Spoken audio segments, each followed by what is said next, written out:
ladies and gentlemen.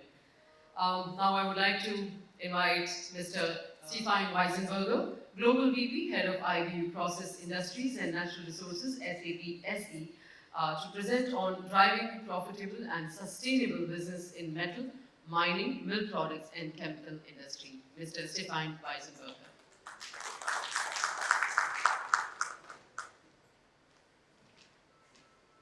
Thank you very much, and good morning, everyone. So my name is Stefan Weisenberger. I'm heading the industry business unit at SAP for process industries and natural resources. And I have a second job. I am responsible for sustainability across all 25 industries at SAP to look at how do we actually drive, as you said, people, profit, and planet in one consistent way. I come here actually flying over from the US, and on the flight here, I was reading a very interesting paper. It was a paper from the Aspen Global Change Institute. This is a research think tank that is advising policymakers and businesses about how can we address climate change. And they were actually giving a very interesting answer. They were talking about that you do not have to focus on 25 industries. You basically have to focus on 4 or 5 materials that are actually at the core of solving the climate change issue. And we're talking here about steel, we're talking about aluminum, we're talking about cement, and we're talking about plastics and hydrogen. With these materials at the core, we're actually able to drive sustainable transformation and are actually able to address a planet that is working and is beautiful. And secondly, we don't actually have to look at the entire globe.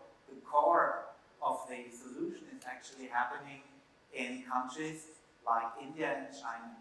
This is the place where the big growth is happening. This is where a big transition is possible. And therefore, I'm very proud and happy to actually have this conference here to bring together the industry focusing on these materials together in this country. It's the right place and the right time to actually talk about these topics and to address them. So we are in a time of transition. A lot of things are changing. We see that the global markets in some countries going down. In your country, the trajectory is very positive, and I talked to someone that are actually planning to double capacity, which is exciting. We see disruptions happening in other areas. We see energy transition as a big element of actually changing how we run our factories, how do we actually need to plan our future. This guy here is installing solar panels. They are made most likely from materials that you produce. But equally, many of you have had power plants in your factories for a long time. We are switching over into renewables, and we're even discussing to have hydrogen generated in some of our companies. So SAP has 50 years of experience in various industries. I spent almost half of my life in that industry with SAP on that topic. So we are looking forward for the next trajectory, for this exciting future that we're looking into, to partner with you, to navigate these trends, this transformation that is ahead of us, and turning the unexpected of the future into a business opportunity for you. And all of this, obviously, is highly industry specific. So I said understanding industries is essential. But industries are not like they were 20 or 50 years ago. They are transforming, they are changing. We see companies changing their game. They redefine themselves and they grow beyond the initial industry definition they were having before. We call these industry convergence. So something is actually changing where you draw the line, where you begin and your business ends, and where the next company is starting. I've talked to mining companies who are actually shifting into battery manufacturing because they see a business opportunity there. We've seen global metal companies acquire recycling operations because they want to secure raw material influx. We see oil and gas companies suddenly calling themselves no longer oil and gas companies, but they call themselves energy companies, and they move aggressively into renewables. And some of them actually, and mining companies as well, are shifting into generating green hydrogen because they see a huge business opportunity in drawing the line in the industry box differently. And car manufacturers, Germany is a car country, they are actually entering into joint ventures. They're signing MOUs with miners to get green materials. They are operating battery plants that are clearly outside the normal things that they have been doing before. So there is change. Let's have a look at an example where I and Stefan and a few others are much closer to that. Let's talk about green steel. Green steel is starting in Germany in the automotive industry. The automotive industry has changed the internal combustion engine to electromobility. So they decarbonize the use phase. Now the biggest part of the carbon footprint is the materials that actually go into the manufacture of the car. So it's aluminum, it's steel, it's glass and plastic. This is where the carbon footprint of a car overall over the life cycle is coming from. So they are asking towards a steel company, can you actually deliver carbon neutral steel? And this raises a number of questions. What do I need to do as a steel company? Where do I need to draw lines differently? What do I need to do differently? So I need to think about, do I get coal or do I get hydrogen? Do I actually refurbish my entire asset system to come to different ways of manufacturing steel?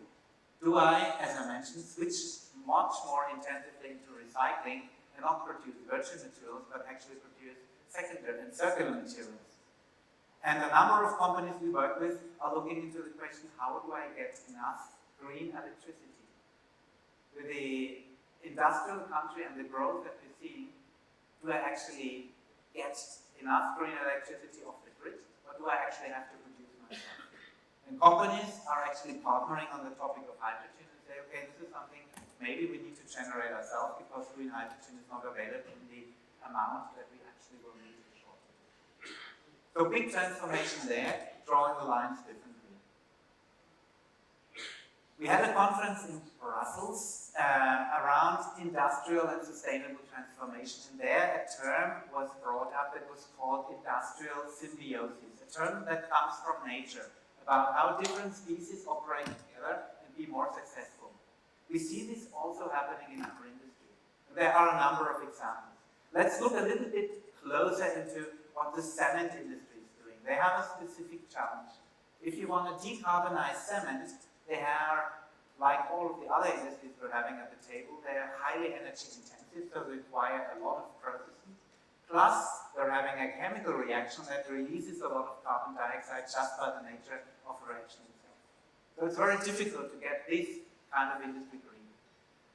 One way to do that, the UN Environment Programme suggests is to actually replace up to 40% of clinker in the recipe of cement with other substitute materials, and that way we have a chance to bring down emissions by 40%, and actually it's quite interesting cost-wise. So there are possibilities to collaborate between industries and come to the point that we're actually operating smarter. Now this here is an example that is from Austria. We have a cement company, Lafarge, who is producing cement in the traditional way with a lot of carbon dioxide. They capture this and they use this together with a green utility, Verbund, who is creating renewable energy and green hydrogen, combining that, putting that into a refinery.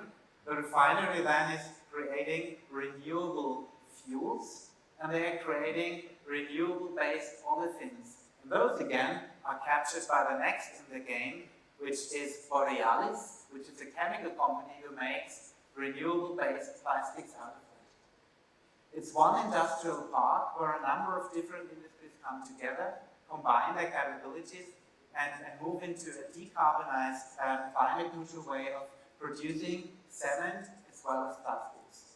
Quite interesting. So this kind of collaboration requires digital capabilities. It requires collaboration beyond boundaries. This is where we would actually like to help as SAP. How can we future-proof your company? How can we make you ready for this massive transformation and the growth that is ahead? We believe there are three things that you might need. One is we would like to help you be more agile. Use intelligence, use technology to react faster on change and be smarter about how you do that.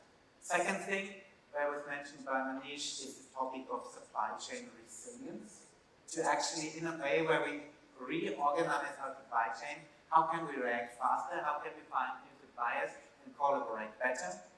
Supply network. And thirdly, how can we bring together the sustainability piece and the profitable piece? How can we become successful and profitable at the same time? So let's enter a time machine and go back 50 years. Where did we start? SAP started with the chemical industry, with a pioneering new idea. We said we would like to use information technology to become more efficient, to be working not with old data but with real-time data, to actually be agile, to know what is happening in the moment. That was valid 50 years ago, but this is still a topic. If you want to be agile and you want to react, you need to have real-time information. If you remember, for those that are as long around as I am, we had a product that was called R3, and before that R2 and R1. The R stood actually for real time. It was always a topic, and it still is. And over the last 50 years, what did we do? We joined you and we just formed the industry. We made information flow across departments, so from sales to marketing to production to supply chain, into finance. We helped integrate business processes in a company so that actually information is flowing. And we call this integrated enterprise resource planning. Basically, inventing a new product category that was not around. We've been highly successful with that, and it's still relevant. The point what we're doing now is we are reinventing that. We are thinking about the R in ERP. In the past, we were looking at human resources, material resources, and financials. We add to that the sustainability angle, the planet part, and say we need to optimize both of them together. The thing is, many of you are creating an annual sustainability report. This is anything, but it's not real time.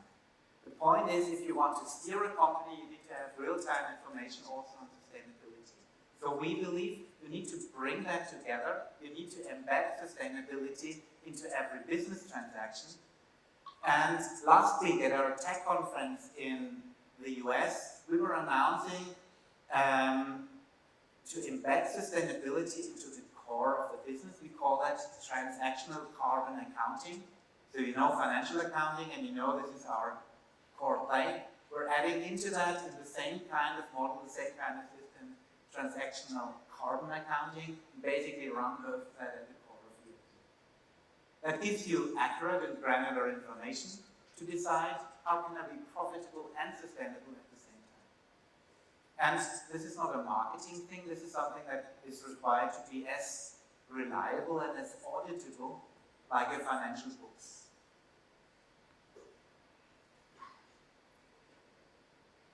So we come from enterprise resource planning, looking at one company. I mentioned before, if we want to be resilient, we need to collaborate beyond boundaries. So we are thinking, how can we actually drive collaboration in the value chain? And one angle for that, again, starting in the automotive industry, sorry for being German, the German government was working together with the German automotive industries and their suppliers to set up, we need to have a data ecosystem where we can collaborate on supply and demand, where we can collaborate on quality, where we can collaborate on sustainability data. And we found it together something that's called Catena X, that started off as a small group of companies that were working on that together to define how that kind of data exchange can happen in a secure, trusted way. And this has been growing. By now it's more than 130 companies. We're no longer talking only about automotive. We have chemical companies, we have metal companies, different suppliers into the industry as part of that network, and we're growing this network also globally. So let's take a look at the bigger picture, at the overall solution stack that SAP provides as a technology company. It's actually quite simple. At the core, As I mentioned before, we are a cloud ERP company. We have added into the ERP the aspect of being sustainable. We added into that the aspect of being networked, actually collaborating with your suppliers, your partners, and your customers. This whole thing runs on the business technology platform as an underlying layer, which allows you to innovate and to extend, because your company might be different than their competition, to make it really specific. And we then provide additional capabilities on top, for example, for topics like human capital management, spend management, supply chain, or customer experience. This is complemented, this is why we're actually running this conference also together with our partners, by ecosystem innovation, because we don't build anything and invent anything ourselves, we do that together. So the ecosystem layer is quite an important one, and all of that runs with integrated business processes. That sounds abstract, doesn't it? We will look into that into the next 2 days in very concrete examples. We have added a few bullets in here. I will not go through all of them, but we will have each of them in one or the other aspect in the presentations that you will listen to later. Let me give you 1 or 2 examples, just as an outlook into what we will talk about. One aspect that I found quite interesting in discussions with company leaders is how can artificial intelligence, and especially all the generative AI, help us to transform how we run our company? Is that an opportunity actually to be much smarter, much more efficient? And yes, of course, we can do entirely new things, and we can be more efficient in the way how we do traditional things. So we bring strong AI capabilities in the underlying layer in the business technology platform, but we also embed it. We embed ecosystem AI that is coming from partners, and we are embedding AI into specific business applications. And I will come to that in a second. We have topics like product modeling, PLM. How do I define a product? And how do I define a product in cloud ERP in the backend?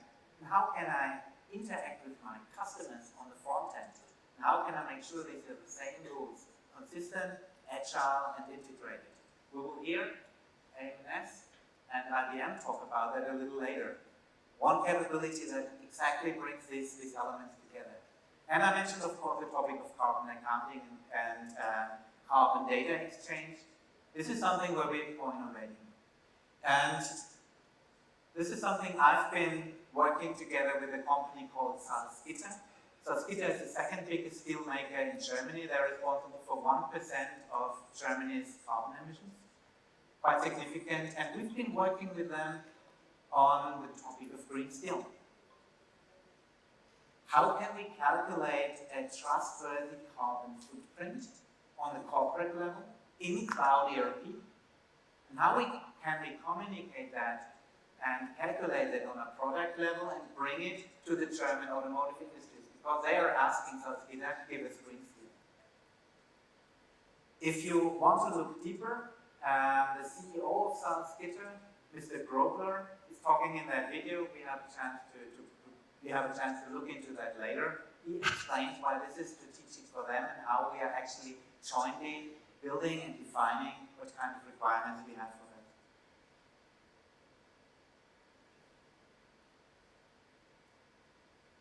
I mentioned Germany is an automotive country, but this is good for the steel industry. Smart Press Shop is a joint venture with Porsche. So if you drive a Porsche, I don't know if anyone does, the car parts, the car body parts of Porsche are actually manufactured by Smart Press Shop. Now these guys manufacture car parts out of steel and paint. So we should have some players here in this room. And they are really focusing on ultimate quality. They want to have no defect in the material. So how do they achieve that? And how can we as a technology provider help to achieve that? We're doing that in a partnership with multiple companies. We're bringing in SAP's digital manufacturing solution. We're combining that with AI from a company in our industry cloud ecosystem called Cogniac. They're having visual AI that looks at imagery they're having specialty cameras to basically do photographic analysis, and combining and connecting the two, we were working with the company Syntax. What can we do with that? We can detect surface defects, anything that is wrong on your Porsche, very quickly and much more accurately than any human could be. This is very helpful because it adds value to Porsche and to you as a driver to have a perfect Porsche. And it actually is saving money because you actually can do it faster, and at scale it will actually capture every detail. But AI has evolved beyond that. If you're talking about generative AI, we see that with ChatGPT and other solutions, they're quite interesting ideas what you could play with that. And what SAP brings to the picture is we say we are building AI for business. So not as a separate tool, we're actually saying we need to make this relevant for a company in a business context, and we need to make it simple for you to actually integrate AI into business applications and business processes. There's one example I would like to give you. We have built a digital assistant for customer experience. So for our guys in sales and marketing and service, we want to give them AI at the site to basically make their life easier. And of course to make the experience for the customer better. So what does it do? It uses generative AI to give 360 perspectives of the customer and put that into text. We are giving recommendations, we are personalizing text and images based on that. And this is something that is built just now. We announced that last week at our tech conference. If you want to go one level deeper, the slide before tells you this is just one angle, we're doing a lot more than that. The idea is really to make your company intelligent so that you can actually use latest technology to run the business. So let's recap. We want to make companies more agile by detecting and understanding problems faster and using AI to make you actually react in a good and intelligent way. We want to build supply chain resilience by connecting you to your supplier network and customer network. And we would like to combine profitability and sustainability.